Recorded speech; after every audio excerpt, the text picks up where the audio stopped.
ശബരിമലയിൽ മാളികപ്പുറത്തിന് സമീപം പുതിയതായി നിർമ്മിച്ച നവഗ്രഹ ശ്രീകോവിലിൽ പ്രതിഷ്ഠാ ചടങ്ങുകൾക്ക് തുടക്കമായി. തന്ത്രി കണ്ഠരര് രാജീവരുടെ മുഖ്യ കാർമ്മികത്വത്തിലാണ് ചടങ്ങുകൾ. പ്രത്യേക പൂജകൾ ഇന്ന് നടന്നു. നാളെ പകൽ 11-നും 12-നും മധ്യേയാണ് പ്രതിഷ്ഠ നടക്കുക. മാളികപ്പുറത്ത് പുതിയതായി നിർമ്മിച്ച നവഗ്രഹ ശ്രീകോവിലിലെ പ്രതിഷ്ഠാ ചടങ്ങുകൾ പുരോഗമിക്കുകയാണ്.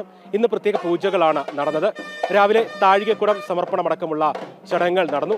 ബിംബശുദ്ധി ക്രിയകൾ, കലശാഭിഷേകം ഉൾപ്പെടെയുള്ള ചടങ്ങുകളാണ് തന്ത്രി കണ്ഠരര് രാജീവരുടെ മുഖ്യ കാർമ്മികത്വത്തിൽ ഇന്ന് രാവിലെ നടന്നത്. നാളെ രാവിലെ 11-നും 12-നും മധ്യയുള്ള മുഹൂർത്തത്തിലാണ് പ്രതിഷ്ഠാ ചടങ്ങുകൾ നടക്കുക. ഇന്നത്തെ ചടങ്ങുകളിൽ പ്രധാനപ്പെട്ടത് ബിംബശുദ്ധിക്രിയകൾ ഉൾപ്പെടെയുള്ള ചടങ്ങുകളായിരുന്നു.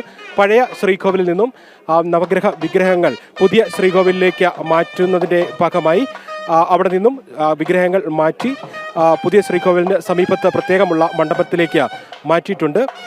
നവഗ്രഹ ബിംബശയ്യ പൂജകളടക്കമുള്ള മറ്റ് പൂജകളാണ്, അനുബന്ധ പൂജകളാണ് ഇന്ന് വൈകിട്ട് നടക്കാനുള്ളത്.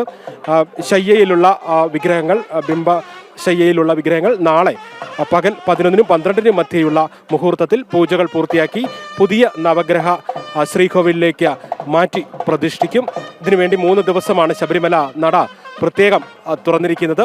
നാളെ രാത്രി 10 മണിക്ക് ചടങ്ങുകളെല്ലാം പൂർത്തിയാക്കി നടയടയ്ക്കും. ദേവപ്രശ്ന വിധി പ്രകാരമാണ് നേരത്തെ ഉണ്ടായിരുന്ന ഇപ്പോഴുള്ള പുതിയ ശ്രീകോവിലിന് സമീപത്ത് ഉള്ള പഴയ ശ്രീകോവിലിൽ നിന്നും അഭികാമ്യമായ പുതിയ സ്ഥലത്തിലേക്ക് ഈ ശ്രീകോവിൽ മാറ്റി പണി കഴിപ്പിച്ചിരിക്കുന്നത്. ദേവപ്രശ്ന വിധിയുണ്ടായി അഭികാമ്യമായ മറ്റൊരു ഭാഗത്തേക്ക് ശ്രീകോവിൽ മാറ്റി സ്ഥാപിക്കണം എന്നുള്ള വിധിയുടെ അടിസ്ഥാനത്തിലാണ് ഇപ്പോൾ പുതിയ ശ്രീകോവിൽ നിർമ്മിച്ചിരിക്കുന്നത്. അതുമായി ബന്ധപ്പെട്ടുള്ള ചടങ്ങുകളെല്ലാം പുരോഗമിച്ചുകൊണ്ടിരിക്കുന്നു. ഇനിയുള്ള വൈകിട്ടുള്ള ബിംബ ശയ്യ ചടങ്ങുകൾ അടക്കമുള്ള പൂജകൾ വൈകിട്ട് പൂർത്തിയാക്കി നാളെ വിഗ്രഹങ്ങൾ ഈ ശ്രീകോവിലേക്ക് പ്രത്യേകം പണി കഴിപ്പിച്ചിരിക്കുന്ന നിർമ്മിച്ചിരിക്കുന്ന ഈ ശ്രീകോവിലേക്ക് മാളികപ്പുറം ക്ഷേത്രത്തിന് തൊട്ട് സമീപത്തായി നിർമ്മിച്ചിരിക്കുന്ന ഈ ശ്രീകോവിലേക്ക് പ്രതിഷ്ഠ കർമ്മം നടക്കുന്നതോടുകൂടി പുതിയ ശ്രീകോവിൽ ഇവിടെ സ്ഥാപിതമാവുകയാണ്.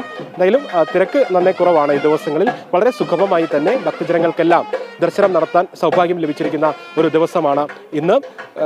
ഇന്നെത്തുന്ന ഭക്തജനങ്ങളെല്ലാം ഈ നവഗ്രഹ പ്രതിഷ്ഠയുമായി ബന്ധപ്പെട്ട ശബരിമലയിലെ പ്രധാന ചടങ്ങുകളിൽ ഒന്നിന് സാക്ഷ്യം വഹിക്കുന്നു എന്നുള്ള ഒരു പുണ്യ നിമിഷത്തിൽ കൂടിയാണ് ഇന്നെത്തുന്ന ഭക്തജനങ്ങളെല്ലാം കടന്നു പോകുന്നത്.